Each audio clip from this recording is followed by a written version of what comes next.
Hai, selamat datang kepada semua rakan pegawai pemulihan. Okey, penerangan hari ini memang khas untuk anda. Anggaplah perkongsian kita kali ini sebagai satu panduan praktikal dari mula sampai habis tentang macam mana nak kendalikan sesi kaunseling kelompok yang betul-betul berkesan. Kita semua tahu, nak uruskan sesi ni bukannya mudah kan? Tapi dengan struktur yang betul, ia memang boleh beri impak yang luar biasa kepada klien. Jadi jom kita bedah proses ni langkah demi langkah. Baiklah, ini yang kita akan tengok hari ini. Kita mula dengan pengenalan ringkas, kemudian beralih kepada matlamat dan jenis kelompok, fasa persediaan, peranan anda sebagai pegawai, dan akhir sekali, macam mana kelompok itu berkembang sehinggalah ia ditamatkan. Kita masuk bahagian pertama, pengenalan kaunseling kelompok. Mari fahami dulu asasnya sebelum kita sentuh logistik yang lain. Sebut saja fasal Agensi Anti Dadah Kebangsaan atau AADK, kita tahu tugas kita bukan calang-calang. Proses kaunseling kelompok ni bukannya teori atas kertas semata-mata tau. Ia sebenarnya adalah nadi kepada kerja-kerja pemulihan praktikal yang anda buat setiap hari. Segala yang kita bincangkan berbalik kepada satu matlamat besar.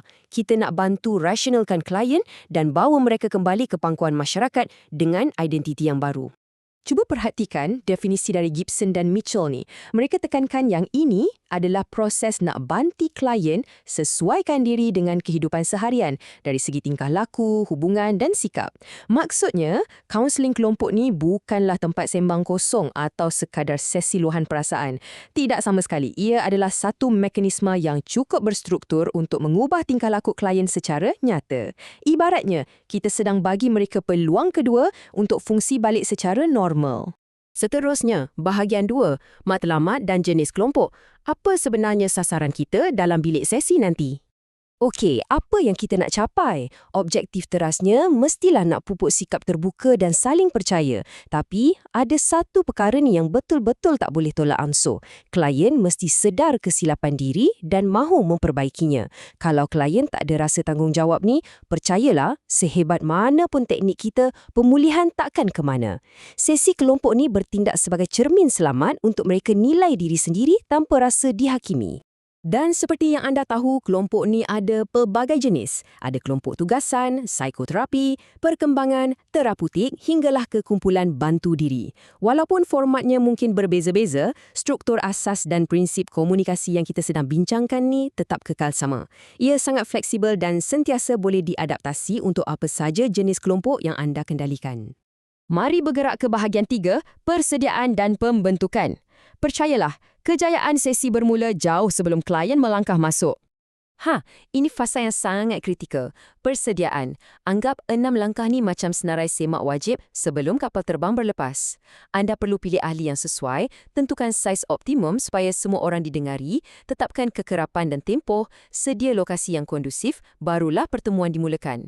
Perancangan yang rapi di peringkat ini ibarat perisai anda. Ia menghalang banyak masalah pengurusan nanti dan pastikan persekitaran terkawal sepenuhnya sebelum ahli mula bercakap. Sekarang persediaan dah siap, bahagian 4, peranan pegawai pemulihan. Bila dah masuk bilik tu, apa sebenarnya tugas anda? Mari kita perjelaskan jangkaan di dalam bilik sesi. Terdapat jurang perbezaan yang besar antara ahli dan fasilitator. Ahli kelompok ada dekat situ untuk kenal pasti identiti diri dan bina kepercayaan sesama mereka.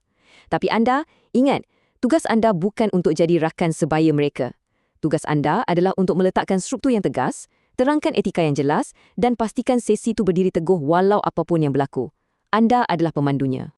Sebagai pegawai pemulihan, anda adalah model rujukan utama. Segala gerak-gerik anda sedang diperhatikan secara teliti oleh klien. Jadi, inilah masanya untuk pamerkan kemahiran yang mungkin mereka tak pernah praktikan.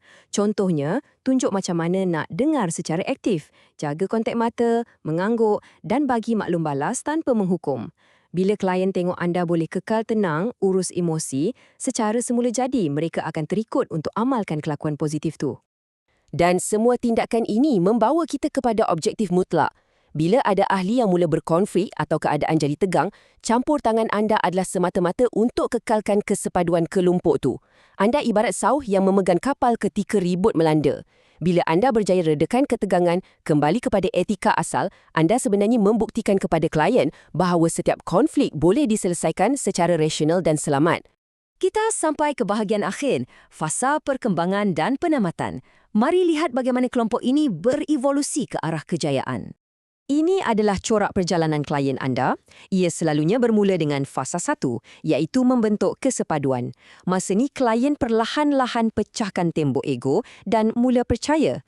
Bila asas dah kukuh, kita beralih ke fasa 2, kejayaan dan penghasilan.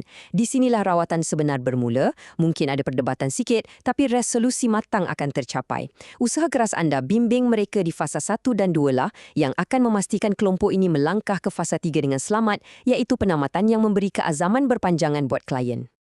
Selepas lalui segala pemahaman teori, struktur persediaan dan cara mengemudi fasa-fasa tadi, saya nak tinggalkan anda dengan satu persoalan ini. Adakah anda benar-benar bersedia nak bimbing kelompok anda seterusnya mengharungi pelbagai konflik sampailah ke tahap penamatan yang berjaya?